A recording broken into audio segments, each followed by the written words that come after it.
Joyce mayor മിനിസ്ട്രീസിന്റെ സുഹൃത്തുക്കളും പങ്കാളികളുമാണ് ഈ programme സംപ്രേഷണം ചെയ്യാൻ സാധ്യമാക്കിയത്.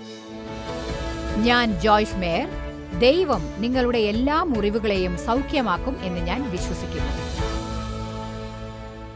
അന്ത്യകാലത്തിൻ്റെതായ ഒരടയാളത്തെപ്പറ്റി മത്തായി 24 പറയുന്നു, പലരും അന്യോന്യം പകയ്ക്കും. ഇന്ന് ജനങ്ങൾ പക കൊണ്ട് നടക്കുന്നു. അതെ, അവിശ്വാസികളെക്കുറിച്ചല്ല ഞാൻ പറയുന്നത്, പള്ളിയിൽ പോകുന്നവരെ പറ്റിയാണ് ഞാൻ പറയുന്നത്. അവർ അന്യോന്യം ഏൽപ്പിച്ചു കൊടുക്കും, അന്യോന്യം പകയ്ക്കുകയും ചെയ്യും. കള്ളപ്രവാചകന്മാർ പലരും വന്ന് അനേകരെ തെറ്റിക്കും. ഇപ്പോൾ കബളിപ്പിക്കപ്പെടാതിരിക്കാൻ നാം വളരെ ശ്രദ്ധിക്കേണ്ടതാണ്. ഓൺലൈനിൽ നിങ്ങൾ എന്തെങ്കിലും കണ്ട് വായിച്ചിട്ട് അത് സത്യമാണെന്ന് വിചാരിക്കരുത്. ആമേൻ. ആരെക്കുറിച്ചെങ്കിലും നിങ്ങൾ തെറ്റായിട്ട് എന്തെങ്കിലും വായിച്ചാൽ ആദ്യം നിങ്ങൾ വായ തുറന്ന് ഇങ്ങനെ പറയണം, ഇല്ല, ഇങ്ങനെ പറഞ്ഞതുകൊണ്ട് ഞാനത് വിശ്വസിക്കില്ല. ബൈബിൾ പറയുന്ന ഓരോ കുറ്റാരോപണവും 2-3 വിശ്വസ്തരായ സാക്ഷികളുടെ വാമൊഴി കൊണ്ട് തെളിയിക്കണം. അവർ പറഞ്ഞ കുറ്റാരോപണത്തെക്കുറിച്ചുള്ള യാഥാർത്ഥ്യം അറിയുന്നവരുടെ. ഒരു അപവാദം കേൾക്കുമ്പോൾ, ഞാനിത് പറയുന്നതിൽ ക്രിസ്ത്യന് എതിർപ്പുണ്ടാവില്ലെന്ന് കരുതുന്നു. 3-4 വർഷം മുൻപ് അവളെക്കുറിച്ച് ഒരാൾ എന്നെ വിളിച്ച് മോശമായിട്ട് പറഞ്ഞു. ഞാൻ എന്താണ് പറഞ്ഞതെന്നോ, ഞാനത് വിശ്വസിക്കില്ല. ഞാൻ പറഞ്ഞു, ഇത് ഞാൻ വിശ്വസിക്കില്ല, എനിക്ക് അവളെ നന്നായി അറിയാം. പക്ഷേ ഞാൻ എന്താണ് ചെയ്യാൻ പോകുന്നതെന്ന് പറയാം. ഫോൺ വെച്ച ഉടനെ ഞാൻ അവളെ വിളിച്ച് ചോദിക്കും,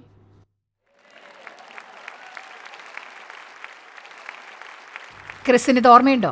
ഞാൻ വിളിച്ചപ്പോൾ നീ പറഞ്ഞു അതൊന്നും സത്യമല്ല എന്ന്. എന്നോട് പറഞ്ഞ ആളെ വിളിച്ച് ഞാൻ പറഞ്ഞു, നിങ്ങൾ എന്നോട് പറഞ്ഞത് സത്യമല്ല, നിങ്ങളോട് പറഞ്ഞ ആളെ വിളിച്ച് അത് സത്യമല്ലെന്ന് പറയൂ. നിങ്ങൾ കേട്ടത് വെച്ച് അപവാദം പറഞ്ഞു പരത്തുന്നത് ഒരാളുടെ മാന്യതയെയും അഭിമാനത്തെയും നശിപ്പിക്കുമെന്നറിയാമോ? മിക്കവാറും മറ്റുള്ളവരെക്കുറിച്ച് സംസാരിക്കുന്നവർക്ക് ആ വ്യക്തിയെക്കുറിച്ച് ഒന്നും അറിയില്ലായിരിക്കും. ഒരു ദിവസം ഓൺലൈനിൽ ഞാനൊരു വിമർശനം വായിച്ചു. അപ്പോൾ ഞാൻ എന്തിനാണത് ചെയ്തതെന്ന് അറിയില്ല, പക്ഷേ ഞാൻ അതിലേക്ക് നോക്കാൻ തീരുമാനിച്ചു. സാധാരണ ഞാനതൊന്നും വായിക്കാറ് പതിവില്ല, പക്ഷെ എനിക്ക് തോന്നി എന്നെക്കുറിച്ച് അവരെന്താണ് പറയുന്നതെന്ന് നോക്കട്ടെ. എന്നിട്ട് ഞാനിത് വായിച്ചു. ആദ്യം എൻ്റെ കണ്ണിൽ കണ്ടത് ഇതാണ്, അവരുടെ എല്ലാ വസ്ത്രങ്ങളും ഗുച്ചിയിൽ നിന്നാണ്. എൻ്റെ അടുത്ത് ഒരു ജോഡി ഗുച്ചി സൺഗ്ലാസസ് പോലും ഇല്ല. അങ്ങനെയുള്ളതൊന്നുമില്ല. ജനങ്ങൾ ഓരോന്ന് ഉണ്ടാക്കി പറയുകയാണ്. നമുക്ക് ഇടണമെന്ന് ആഗ്രഹമുള്ളത് എന്തെങ്കിലും വാങ്ങിയാൽ ഉടനെ ജനങ്ങളുടെ പണം അപഹരിച്ചു എന്നാവും. സുവിശേഷം അറിയിക്കുന്നവരെ ജനങ്ങൾ വിശ്വസിക്കുന്നത് സാത്താൻ ഇഷ്ടമല്ല. അതുകൊണ്ട് അവൻ അവരുടെ മാന്യതയ്ക്ക് കളങ്കമുണ്ടാക്കാൻ പല കാര്യങ്ങളും പറഞ്ഞു പരത്തും, അതുപോലെ പലതും ചെയ്യും. Thank you. ഞാൻ ചില ഗുച്ചി വസ്ത്രങ്ങൾ ഉടുത്താലും നിങ്ങൾ എന്നെ സ്നേഹിക്കും അല്ലേ? ഒരിക്കൽ ആരോ പത്രത്തിലെഴുതി, എനിക്ക് $25,000 വിലയുള്ള ടോയ്ലറ്റ് ഉണ്ടെന്ന്. ലോകത്തിൽ ആർക്കെങ്കിലും $25,000 വിലയുള്ള ടോയ്ലറ്റ് ഉണ്ടാകുമോ? $25,000 വിലയുള്ള ടോയ്ലറ്റിനെ കുറിച്ച് ചിന്തിക്കാൻ പോലും ആവില്ല. അതായത് ഇതെല്ലാം അനാവശ്യമായ പരദൂഷണങ്ങളാണ്. കേൾക്കുന്ന എല്ലാ കാര്യങ്ങളും നിങ്ങൾ വിശ്വസിക്കാൻ പാടില്ല. നിങ്ങൾ എന്ത് വേണമെങ്കിലും ചെയ്തോ, പക്ഷേ മറ്റൊരാളെക്കുറിച്ച് അപവാദം പറഞ്ഞു പരത്തരുത്. നിങ്ങൾ ആരോടെങ്കിലും അപവാദം പറയുമ്പോൾ അത് വിശ്വസിക്കാൻ അവർക്ക് ഇഷ്ടമല്ലെങ്കിലും അത് അവരുടെ മനസ്സിൽ പതിയും, അത് വിട്ടുകളയാൻ അവർ ശ്രമിക്കും. പക്ഷെ അതേസമയം ആ വ്യക്തിയെക്കുറിച്ച് മുൻപുണ്ടായിരുന്നതിനേക്കാൾ സംശയദൃഷ്ടിയോടെ ശ്രദ്ധിക്കും. ഇന്ന് നാം എടുക്കേണ്ട തീരുമാനങ്ങളിൽ ഒന്നിതാണ്, നാം സ്നേഹത്തിൽ നടക്കുന്നുണ്ടെങ്കിൽ തമ്മിൽ നല്ല കാര്യങ്ങൾ സംസാരിക്കണം. നിങ്ങളുടെ അമ്മ നിങ്ങളോട് പറഞ്ഞത് തന്നെ ഞാനും പറയുന്നു, നല്ലത് പറയാൻ കഴിയില്ലെങ്കിൽ ഒന്നും പറയാതിരിക്കൂ. ആമേൻ. നമുക്ക് തമ്മിൽ സംരക്ഷിക്കാം. അത് ചെയ്യാനാകുമോ? നാം ഒരു കുടുംബമാണ്, അതിനാൽ തമ്മിൽ സംരക്ഷിക്കണം. ബൈബിൾ പറയുന്നു, ലോകം മുഴുവനും അധർമ്മം പെരുകുന്നത് കൊണ്ട് അനേകരുടെ സ്നേഹം തണുത്തുപോകും. മറ്റൊരു പരിഭാഷ പറയുന്നു, വലുതായിരിക്കേണ്ട സ്നേഹം തണുത്തു പോകും എന്ന് പറഞ്ഞാൽ സഭ. ലോകത്തിലുണ്ടാവുന്ന പ്രശ്നങ്ങൾ കാരണം എന്താണ് സംഭവിക്കുന്നത്? ജനങ്ങൾ അതിൽ ഉന്നം വയ്ക്കും. നാം പ്രശ്നങ്ങളിൽ കൂടുതൽ ശ്രദ്ധിക്കുമ്പോൾ കൂടുതൽ നീചന്മാരാകും, കൂടുതൽ വെറുപ്പുള്ളവരാകും. സാത്താനെ നാം കൂടുതൽ അലക്ഷ്യപ്പെടുത്തിക്കൊണ്ട് ദൈവത്തിൽ ഉന്നം വെക്കണം, ജനങ്ങളെ സഹായിക്കണം, മറ്റുള്ളവർക്ക് അനുഗ്രഹമാകണം, സ്നേഹത്തിൽ നടക്കണം. ചിലപ്പോൾ നമുക്ക് ചെറിയ സഹായം വേണ്ടി വരും. എൻ്റെ മടമ്പിൽ ഞാൻ ലവ് എന്ന് പച്ച കുത്തിയിട്ടുണ്ട്. അതിനാൽ എൻ്റെ പാദം കാണുമ്പോഴെല്ലാം സ്നേഹത്തിൽ നടക്കാൻ അത് ഓർമ്മിപ്പിക്കും. എനിക്കൊരു സഹായം വേണം, ചിലപ്പോൾ എന്നെ ഓർമ്മപ്പെടുത്തേണ്ടി വരും. ആമേൻ.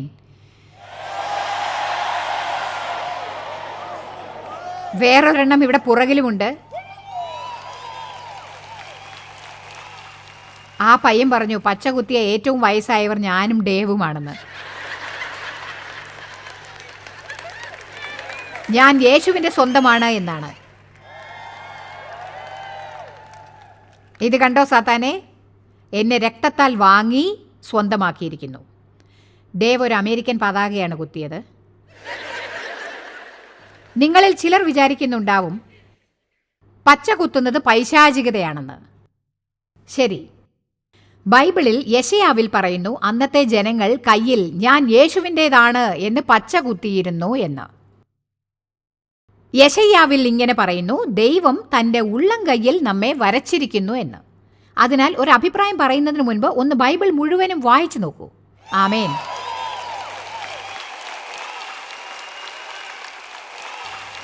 ഇപ്പോൾ നിങ്ങൾക്കും ഒന്ന് പച്ച കുത്തിയാൽ കൊള്ളാമെന്നുണ്ടാവും, പക്ഷെ അത് തെറ്റാണോ ശരിയാണോ എന്നറിയില്ല. ഇപ്പോൾ മനസ്സിലായില്ലേ?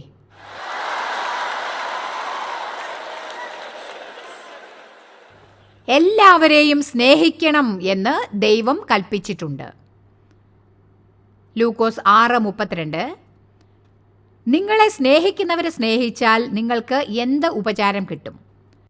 പാപികളും തങ്ങളെ സ്നേഹിക്കുന്നവരെ സ്നേഹിക്കുന്നുവല്ലോ.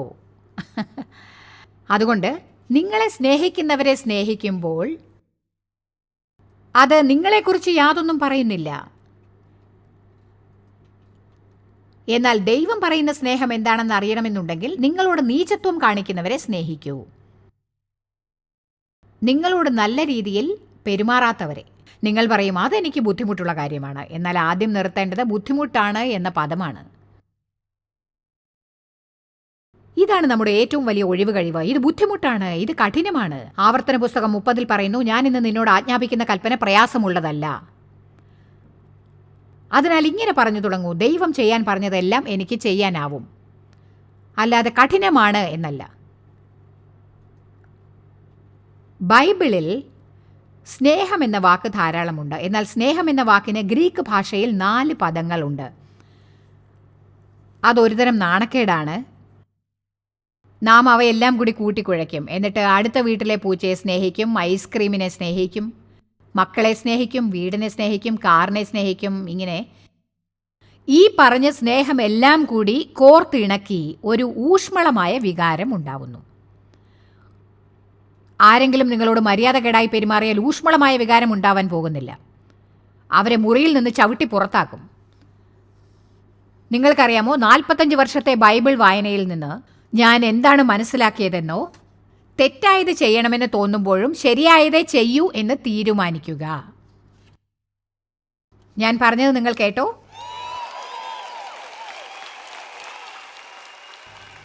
ജഡീകതയിൽ നടക്കുക എന്നത് നിങ്ങളുടെ ചിന്തകൾക്കനുസരിച്ചും ജഡീക മനസ്സിനനുസരിച്ചും നടക്കലാണ്. ഞാൻ വീണ്ടും പറയുന്നു, തെറ്റ് ചെയ്യണമെന്ന് തോന്നുകയാണെങ്കിലും ശരിയായത് ചെയ്യാൻ തീരുമാനിക്കുക.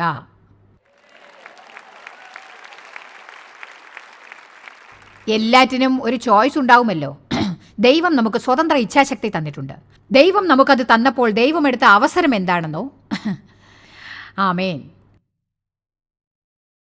നാം ഓരോ തീരുമാനങ്ങൾ എടുക്കുമ്പോഴും അതിന് തീർച്ചയായും ഒരു എഫക്റ്റ് ഉണ്ടായിരിക്കും.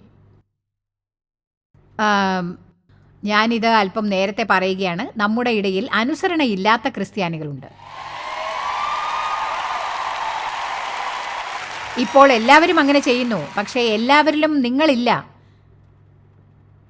എല്ലാം ശരിയായി പ്രവർത്തിക്കുന്ന ഒരേ ഒരാൾ നിങ്ങളാണെങ്കിൽ, നിങ്ങൾ ദൈവത്തെ സ്നേഹിക്കുന്നുണ്ടെങ്കിൽ, യേശു പറഞ്ഞു, നിങ്ങൾ എന്നെ സ്നേഹിച്ചാൽ എന്നെ അനുസരിക്കും. ഇങ്ങനെയല്ല പറഞ്ഞത്, നിങ്ങൾ എന്നെ അനുസരിച്ചാൽ ഞാൻ നിങ്ങളെ സ്നേഹിക്കുമെന്ന്. നമ്മെ സ്നേഹിക്കാൻ ദൈവം തീരുമാനിച്ചു കഴിഞ്ഞു. ദൈവത്തോടുള്ള നമ്മുടെ സ്നേഹം കാണിക്കാനുള്ള വഴികളിലൊന്ന് ദൈവത്തോട് അനുസരണമുള്ളവരാവുകയാണ്. ഞാൻ ഒന്ന് മനസ്സിലാക്കി, നമ്മൾ നേരായത് ചെയ്താൽ അത് നമ്മെ വേദനിപ്പിക്കുമ്പോഴും നിങ്ങൾ വളർന്നുകൊണ്ടിരിക്കുകയാണ്. ശരിയായത് ചെയ്യാൻ എളുപ്പമാണെങ്കിൽ നിങ്ങൾ വളർന്നു കഴിഞ്ഞിരിക്കുന്നു. കഠിനമായ ഭാഗങ്ങളിലൂടെ നിങ്ങൾ കടന്നു കഴിഞ്ഞു. ഇപ്പോൾ ഇത് നിങ്ങളുടെ ഭാഗമായി കഴിഞ്ഞു. ദൈവത്തോടൊത്ത് കൂടുതലായി നടക്കും തോറും ദൈവത്തോടുള്ള നടത്തത്തിലുള്ള നിങ്ങളുടെ വളർച്ച കൂടുതൽ ആയിക്കൊണ്ടിരിക്കും. അതിനെയാണ് ആത്മീക പക്വത എന്ന് പറയുന്നത്. ആമേൻ. എന്നെ സംബന്ധിച്ച് പറയുകയാണെങ്കിൽ, നാം വീണ്ടും ജനിച്ച ശേഷം ആത്മീക വളർച്ച ആരംഭിക്കുകയാണ് ഏറ്റവും പ്രധാനപ്പെട്ട കാര്യം. ഗ്രീക്ക് ട്രാൻസ്ലേഷനിൽ സ്നേഹത്തിനുള്ള 4 വാക്കുകളിൽ ഒന്ന് എറോസ്, അതാണ് പ്രണയം. നിങ്ങൾ കണ്ടുമുട്ടിയ സുന്ദരനായ ഒരു മനുഷ്യനോടുള്ള അനുരാഗം ആണത്. അപ്പോൾ പറയും, ഓ, അയാളെ കാണുമ്പോഴൊക്കെ എൻ്റെ ഹൃദയം തുടിക്കുന്നു. I love you, I love you. ഞാൻ ഒരു കാര്യം പറയട്ടെ, നിങ്ങൾ അതിനേക്കാൾ നല്ലൊരാളെ വിവാഹം കഴിക്കണം. കാരണം ഇന്ന് ഞാൻ ഡേവിനെ അത്യധികം ആഴമായി സ്നേഹിക്കുന്നു. അദ്ദേഹത്തെ വിവാഹം കഴിച്ചപ്പോൾ സ്നേഹം എന്താണെന്ന് എനിക്ക് അറിയില്ലായിരുന്നു. ജനങ്ങളുടെ ചില കാര്യങ്ങളിലൂടെ എനിക്ക് കടക്കേണ്ടി വന്നു. ചില കാര്യങ്ങളിൽ അവരോട് വീണ്ടും വീണ്ടും ക്ഷമിക്കുന്നത് വരെ സ്നേഹം എന്താണെന്ന് എനിക്കറിയില്ലായിരുന്നു. 2 പേർ എങ്ങനെ ഒന്നാകും എന്ന് പഠിക്കൂ. സ്റ്റോർജ് എന്നൊന്നുണ്ട്, STORGE, അതാണ് കുടുംബസ്നേഹം. അത് മക്കളോടും അമ്മയോടും അച്ഛനോടുമുള്ള സ്നേഹമാണ്. വേറൊരു സ്നേഹമുണ്ട്, ഫിലയോ, അത് സഹോദര സ്നേഹമാണ്. വികാരം, തമ്മിൽ തോന്നുന്ന സ്നേഹമാണത്. ഇവയെല്ലാം നല്ലതാണ്. പക്ഷെ നാം ആഗ്രഹിക്കുന്ന സ്നേഹമാണ് അഗേപ്പ്. അതാണ് ദിവ്യമായ സ്നേഹം. ആ സ്നേഹമാണ് ദൈവത്തിന് നമ്മോടുള്ളത്. ഉടനെ നാം വിചാരിക്കും അത് അസാധ്യമാണെന്ന്. അസാധ്യമല്ല. കാരണം ബൈബിൾ പറയുന്നു, നാം വീണ്ടും ജനിച്ചപ്പോൾ ദൈവം പരിശുദ്ധാത്മാവിനാൽ നമ്മുടെ ഹൃദയങ്ങളിലേക്ക് പകർന്നതാണത്. അതിനാൽ നമ്മുടെ ഉള്ളിലുള്ളത് നമുക്ക് കൊടുക്കാൻ സാധിക്കും. അത് നമ്മിലുണ്ടെങ്കിൽ ആർക്കെങ്കിലും അത് വേണമെങ്കിൽ നമുക്ക് കൊടുക്കാനാവും. അതിനാൽ നാം മറ്റുള്ളവരോട് ആ ദിവ്യ സ്നേഹം കാണിക്കണം എന്ന് ദൈവം ആഗ്രഹിക്കുന്നു. അത് നേടാൻ അവർ ഒന്നും ചെയ്തിട്ടില്ല എന്നർത്ഥം. ദൈവം സ്നേഹിക്കുക മാത്രമല്ല, അവൻ സ്നേഹമാണ്. അതുകൊണ്ടാണ് നാം പാപത്തിലായിരിക്കുമ്പോഴും യേശു നമുക്കായി മരിച്ചത്. അതുകൊണ്ടാണ് കുരിശിൽ കൈകളിലും കാലുകളിലും ആണികൾ തറച്ചപ്പോഴും ചാട്ട കൊണ്ട് അടിച്ചപ്പോഴും, പിതാവേ, ഇവർ ചെയ്യുന്നത് ഇന്നതെന്ന് ഇവർക്കറിയില്ല, ഇവരോട് ക്ഷമിക്കണമേ എന്ന് പറഞ്ഞത്. അതാണ് സ്നേഹം. ജനങ്ങൾ നമ്മോട് ചെയ്യുന്നത് എന്താണെന്ന് ശ്രദ്ധിക്കുന്നത് നിർത്തി നമ്മോട് അങ്ങനെ ചെയ്യുന്നത് മുഖാന്തരം അവർ അവരോട് എന്ത് ചെയ്യുന്നു എന്ന് മനസ്സിലാക്കുക. ഞാൻ പറഞ്ഞത് മനസ്സിലായോ? ഞാൻ വീണ്ടും പറയാം. നാം കൂടുതൽ ചിന്തിക്കേണ്ട കാര്യം ഇതാണ്: നീ എന്നോട് മോശമായി പെരുമാറുമ്പോൾ അത് കടക്കാൻ എനിക്ക് സാധിക്കും. ആശ്വാസദായകൻ എൻ്റെ ഉള്ളിലുണ്ട്. പക്ഷേ നീയാണ് വേദനിക്കുക. ഞാൻ നിനക്ക് വേണ്ടി പ്രാർത്ഥിക്കും. കാരണം എന്നോട് നീ ശരിയായി പെരുമാറാത്തത് കൊണ്ട് നിന്റെ ജീവിതം നീ കുഴപ്പത്തിലാക്കി.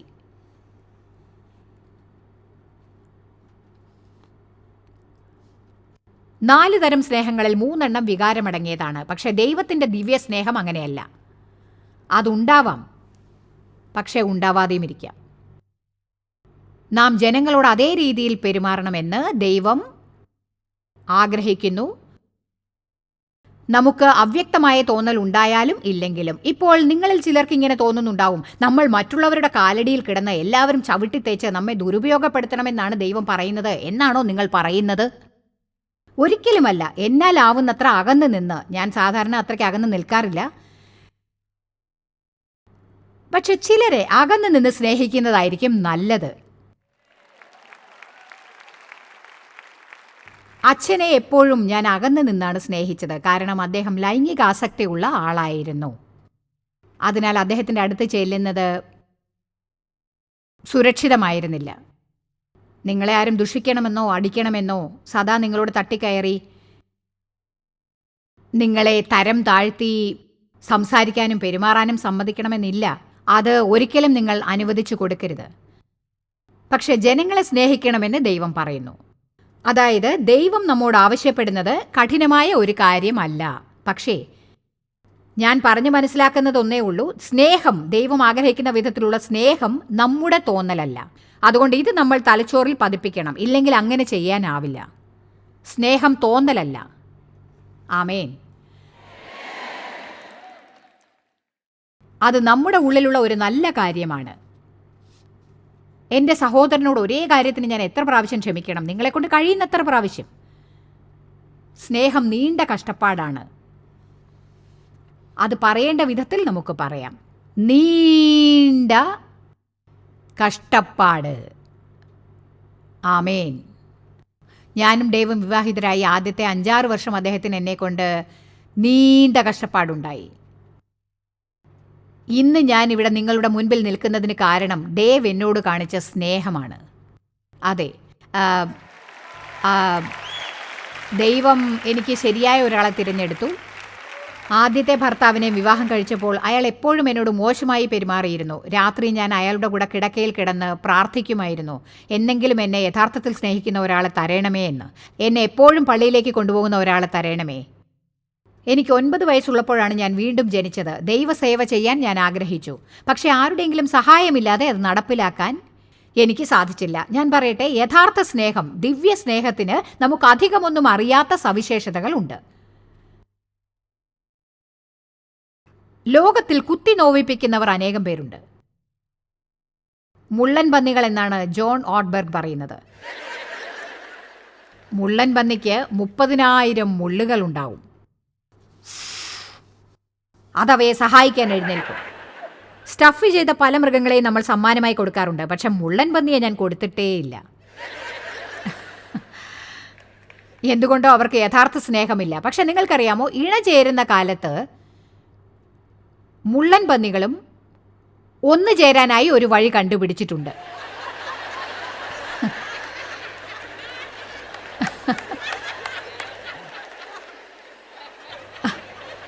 അപ്പോൾ നമ്മുടെ ഒരു തീരുമാനം ശക്തമാണെങ്കിൽ ഒരല്പം വേദന സഹിക്കാൻ നിങ്ങൾ തയ്യാറാവും.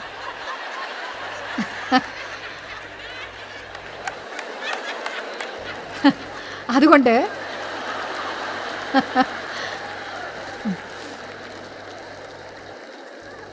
സ്നേഹത്തെക്കുറിച്ചുള്ള പലതും പറയാൻ എനിക്ക് വളരെ ഇഷ്ടമാണ്. സ്നേഹത്തിൽ നടക്കാൻ ഞാൻ ആഗ്രഹിക്കുന്നു. അതുകൊണ്ട് ദൈവമേ എന്നെ സഹായിക്കണേ. ഞാൻ പാദത്തിൽ പച്ചകുത്തി. ഞാനത് ഏറ്റുപറഞ്ഞു. ഞാൻ അതിനെക്കുറിച്ച് വായിച്ചു, അതിനെക്കുറിച്ച് പ്രസംഗിച്ചു. അത് സാധ്യമാകുന്നതുവരെ ഞാൻ മിണ്ടാതെ ഇരിക്കില്ല. ആമേൻ.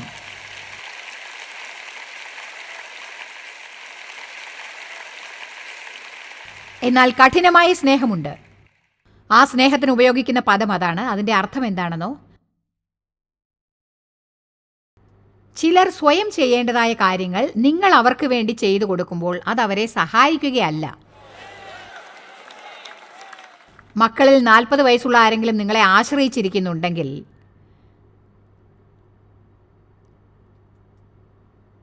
അവരോട് പുറത്തു പോകാൻ പറയുന്നത് അവരെ സഹായിക്കും.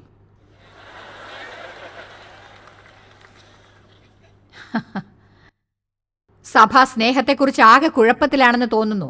അവരോട് സ്നേഹം കാണിക്കാൻ തോന്നുന്നു. അതെയോ? നിങ്ങൾക്കറിയാമോ, വ്യഭിചാരത്തിൽ ജീവിക്കുന്ന ഒരാൾ പള്ളിയിലുണ്ടായിരുന്നു. അവൻ മാനസാന്തരപ്പെട്ടിരുന്നില്ല. പോൾ അവനെ പള്ളിയിൽ നിന്ന് പുറത്താക്കി. അതവനെ ഉണർത്താൻ വേണ്ടിയാണ് എന്ന് പോൾ പറഞ്ഞു.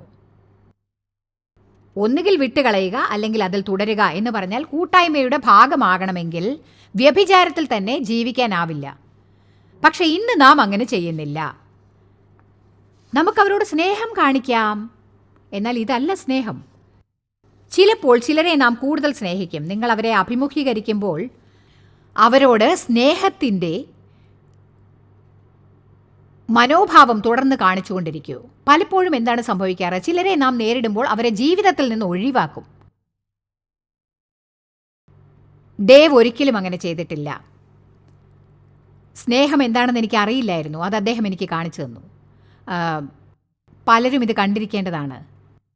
അതുകൊണ്ടാണ് മെസ്സേജിന് ഞാൻ വളരെ പ്രാധാന്യം കൊടുക്കുന്നത്.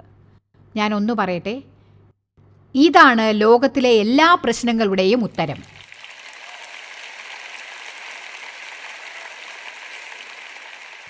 അവർ യേശുവിനോട് ചോദിച്ചു, എന്താണ് ഏറ്റവും പ്രധാനപ്പെട്ട കൽപ്പന? നിന്റെ ദൈവമായ കർത്താവിനെ പൂർണ്ണ ഹൃദയത്തോടും പൂർണ്ണ മനസ്സോടും പൂർണ്ണ ശക്തിയോടും സ്നേഹിക്കുക. രണ്ടാമത്തേത്, നിന്റെ അയൽക്കാരനെ നിന്നെ പോലെ സ്നേഹിക്കുക. ഇവയാണ്. അപ്പോൾ വിശ്വാസം എന്നാൽ എന്താണ് ജോയ്സ് എന്ന് ചോദിക്കും. ഗലാത്യർ 5:6 പറയുന്നു, സ്നേഹത്താൽ വ്യാപരിക്കുന്ന വിശ്വാസമാണ് സ്നേഹമെന്ന്.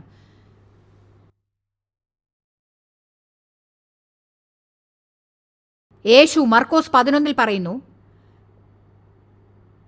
നാം എന്താവശ്യപ്പെട്ടാലും ദൈവം അത് തീർച്ചയായും തരും.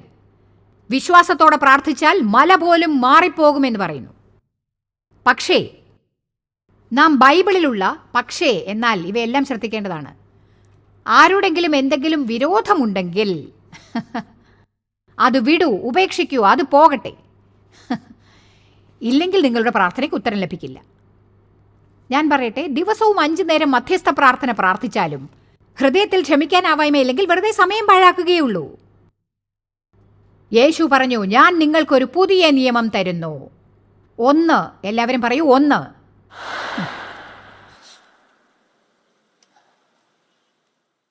സ്നേഹം. ദൈവം നിങ്ങളെ സ്നേഹിക്കുന്നത് പോലെ മറ്റുള്ളവരെ സ്നേഹിക്കുക. ജനങ്ങളെ സ്നേഹിക്കുന്നത് നല്ല രസമാണ്. നിങ്ങളുടെ ശത്രുക്കളെ സ്നേഹിക്കുന്നത് അതിനേക്കാൾ രസമാണ്. കാരണം അവർക്കത് മനസ്സിലാവില്ല.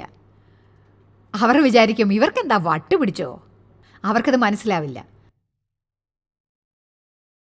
പക്ഷേ അതിന് കഠിന ഹൃദയങ്ങളെ ഉരുക്കാൻ സാധിക്കും. ദൈവം നമ്മുടെ ശത്രുക്കളോട് എങ്ങനെയാണ് പെരുമാറാൻ പറഞ്ഞത്? ഇങ്ങനെ പറഞ്ഞിട്ടുണ്ടോ, അയൽക്കാരെ സ്നേഹിപ്പിൻ, ശത്രുക്കളെ വെറുക്കുവിൻ എന്ന്? എന്നാൽ ഞാൻ പറയുന്നു, നിങ്ങളുടെ ശത്രുക്കളെ സ്നേഹിപ്പിൻ, നിങ്ങളെ ഉപദ്രവിക്കുന്നവർക്ക് വേണ്ടി പ്രാർത്ഥിപ്പിൻ. സ്നേഹത്തിൻ്റെ ആവശ്യത്തെ നിറവേറ്റാൻ ദൈവം വളരെ ലളിതമായ 3 കാര്യങ്ങളാണ് പറഞ്ഞിരിക്കുന്നത്. നിങ്ങളെ വേദനിപ്പിക്കുന്നവർക്കായി പ്രാർത്ഥിപ്പിൻ, അവരെ അനുഗ്രഹിപ്പിൻ, ശപിക്കരുത് എന്ന് പറഞ്ഞാൽ അവരെക്കുറിച്ച് മോശമായിട്ടൊന്നും പറയാതെ നല്ലത് പറയുവിൻ എന്നർത്ഥം. ആരെങ്കിലും നിങ്ങളെ വേദനിപ്പിച്ചാൽ എന്താണ് ചെയ്യേണ്ടത്? അവർക്ക് വേണ്ടി പ്രാർത്ഥിപ്പിൻ, അവരെക്കുറിച്ച് മോശമായി സംസാരിക്കരുത്. അവർ ചെയ്ത കാര്യങ്ങൾ മറ്റാരോടും പറയരുത് എന്നർത്ഥം. ആരെങ്കിലും നിങ്ങളെ വേദനിപ്പിച്ചിട്ട് അവരെക്കുറിച്ച് മോശമായത് നിങ്ങൾക്കറിയാമെങ്കിലും അയാൾ എത്ര നല്ലവനാണെന്ന് മറ്റുള്ളവർ പറയുമ്പോൾ അതെത്ര കഠിനമായിരിക്കും അല്ലേ? അപ്പോൾ വായ മൂടിയിരിക്കാൻ കഠിനമായിരിക്കും. നിങ്ങൾക്കിങ്ങനെ പറയാൻ തോന്നും, എനിക്ക് അയാളെക്കുറിച്ച് ചിലത് പറയാനുണ്ട്. ബൈബിളിൽ ഇതും പറയുന്നു, ശത്രുവിന് വിശന്നാൽ അവന് തിന്നാൻ കൊടുക്കുക, ദാഹിച്ചാൽ അവന് കുടിക്കാൻ കൊടുക്കുക എന്ന്. ഇതെന്നെ സംബന്ധിച്ച ഒരു ലളിതമായ തത്വമാണ്. നീ എന്നെ വേദനിപ്പിച്ചാൽ ഞാൻ ആദ്യം നിനക്ക് വേണ്ടി പ്രാർത്ഥിക്കും. രണ്ടാമത്തേത്, നിന്നെക്കുറിച്ച് ആരോടും സംസാരിക്കില്ലെന്ന് ഒരു ഉടമ്പടി എടുക്കും. മൂന്നാമത്തേത്, ഞാൻ ദൈവത്തോട് പ്രാർത്ഥിക്കും. അവൻ എന്തെങ്കിലും ആവശ്യമുണ്ടായിട്ട് ഞാൻ അവനെ സഹായിക്കണമെന്നുണ്ടെങ്കിൽ എന്നെ അറിയിക്കണമേ.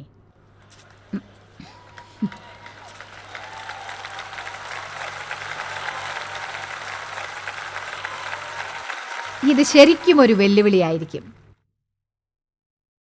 എന്നാൽ ഈ ശോചനീയമായ ലോകത്തിലുള്ളവരെ മാറ്റാനുള്ള ഒരേ ഒരു വഴി അതാണെന്ന് ഞാൻ വിശ്വസിക്കുന്നു. നല്ല ക്രിസ്ത്യാനികളാണ് എന്ന് വാദിക്കുന്ന വേണ്ടത്ര ജനങ്ങളുണ്ട്. എന്നാൽ ലോകരുടെ മുന്നിലേക്ക് ചെന്ന് അപ്രകാരം യഥാർത്ഥത്തിൽ ചെയ്യുക. ദൈവസ്നേഹത്താൽ അവരെ സ്നേഹിക്കുക. ക്രിസ്തീയ സ്നേഹത്തോടെ. ഞാനിത് സത്യമായും വിശ്വസിക്കുന്നു. എനിക്ക് വട്ടാണെന്ന് നിങ്ങൾ വിചാരിക്കും, പക്ഷേ അത് ഈ ലോകരെ മാറ്റുമെന്ന് ഞാൻ വിശ്വസിക്കുന്നു. നിങ്ങൾക്കറിയാമോ, ഈ സന്ദേശം കൊണ്ട് യേശു ലോകത്തെ തലകീഴാക്കി മാറ്റും. ആമേൻ.